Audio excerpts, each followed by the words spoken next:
Got a 2003 Toyota Highlander with a check engine light. Let's plug in the Innova 5610 and see if we can get it figured out.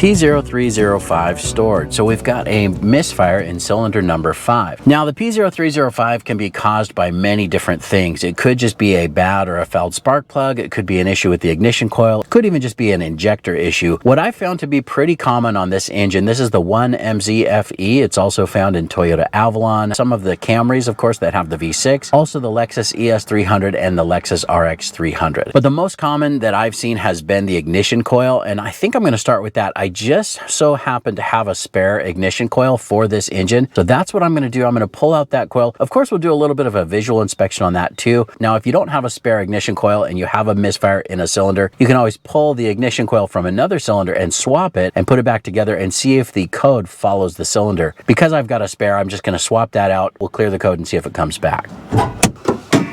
Okay, so these cylinders are numbered like this. This front bank is cylinders 2, 4, and 6, and on the back is 1, 3, and 5. Now, if you look right down through this opening, that right there is our cylinder 5 ignition coil.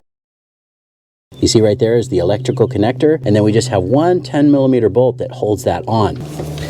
These hose pliers do work pretty well for these electrical connectors. Sometimes they'll push them just enough. Maybe we can slide that off.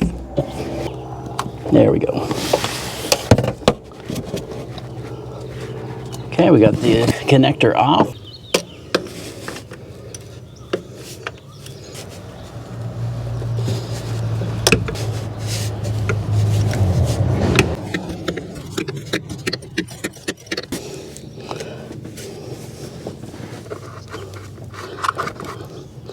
That's a pretty tight squeeze for your hand, but I'm getting it. I know I was blocking you, but you get the idea. And then this coil, we just need to pull it out. Lift it straight up and out. It's got a little rubber donut or gasket on it too. There it is.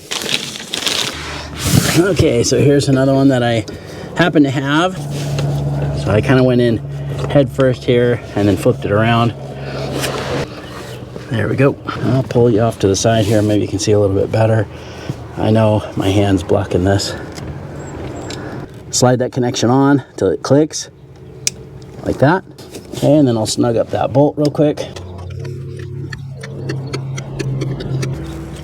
All right, well that looks good.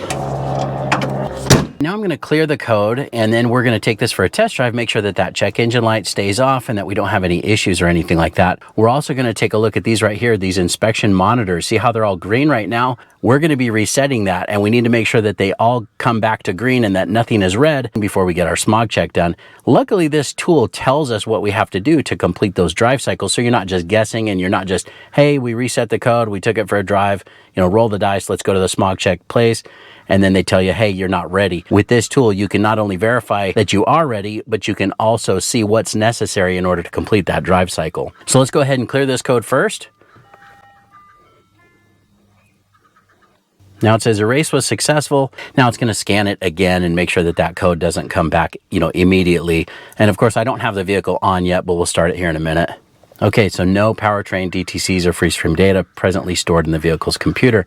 Now it's showing that the inspection monitors are still green, but we haven't started the vehicle, so let's do that. Okay, well it's running nice and smooth, no check engine light. Let's go into the global OBD2 and it's gonna do a scan again.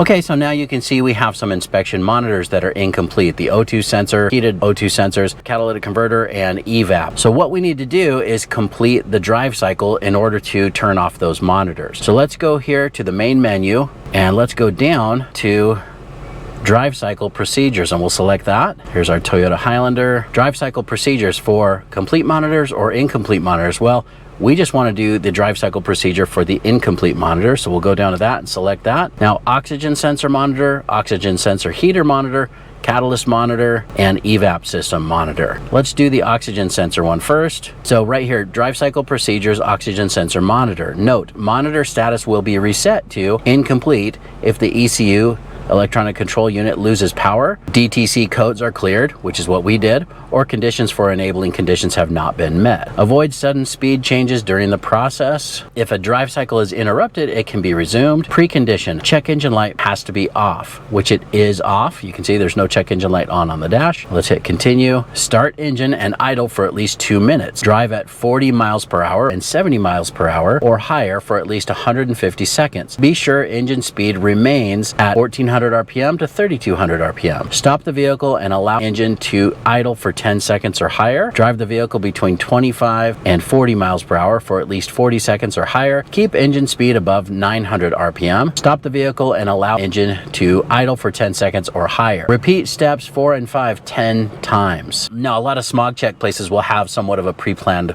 route, and they'll tell you, well, take it out this road, take it out that direction, get on the freeway, turn around, come back. By then it should be complete. And that usually does work, but this tells you exactly what the computer is looking for, and that's what's so powerful about this tool. So let's hit back and let's take a look at some of the other monitors. Now, I'm not going to read every single one of these details, but this just tells you what we need to do. Drive the vehicle at 35 miles per hour and 45 miles per hour for approximately 16 minutes, allowing speed to fluctuate. Drive smoothly. Avoid sudden accelerations and sudden decelerations with throttle fully closed. So a lot of this, you are just going to have to go for that drive. I've had a few times where I just couldn't get the evap to complete or the catalyst to complete. Now you know exactly what you need to do. So here it says for the evap system, fuel level must be between 50 and 75. And that's exactly where we are right now. We're just above half. So that right there, for example, if you didn't know about the fuel level, you might just fill this up and go for a drive and might never drop below that 75% and then go fill it up again and not be able to get that complete. It tells us everything we have to do. A cold soak must be performed prior to performing this drive cycle. Vehicle cold soaks for 8 hours until difference between air temperature and engine coolant temperature is less than 13 degrees Fahrenheit. Release the pressure in the fuel tank by removing and reinstalling the fuel cap. Start the engine and let it idle until engine coolant temperature is at least 167 degrees Fahrenheit. So that's, again, after allowing it to cool down or do that cold soak. So not only does it tell you exactly what you do, it tells you even how to do it. So based on what we read there, we're going to take this for a few drives. You can't just do it all in one drive. As you saw with the evap monitor, we have to let this cool back down. So what we'll do is take it for a drive, let it sit, take it for another drive, put some miles on it, try to follow some of those conditions. And I think over the next day or two, we should be able to have that all complete.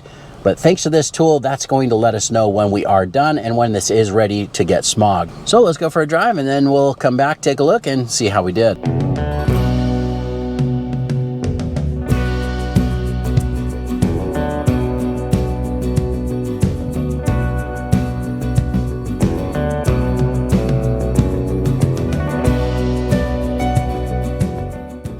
All right, we'll do a quick scan on this now. It's been a few days of driving around and see how this looks now. Now, I did ask my daughter to make sure that she kept the tank between 1/2 and 3/4, and it looks like it's just under half right now because she's been driving around a little bit. Let's skip that. Well, there you go. You can see all of the inspection monitors are done. They're all green, and the light down here is also green, meaning that this is clear, this is good to go. No check engine lights, no codes, and all of those monitors are complete. So this is now good to go get it smogged. But that's pretty much it. I hope you liked the video. Please give it a thumbs up and subscribe if you don't mind. That does help me out. And of course, I'll get a link in the description to some of the parts and tools used in the video as well. Thanks so much for watching, and good luck.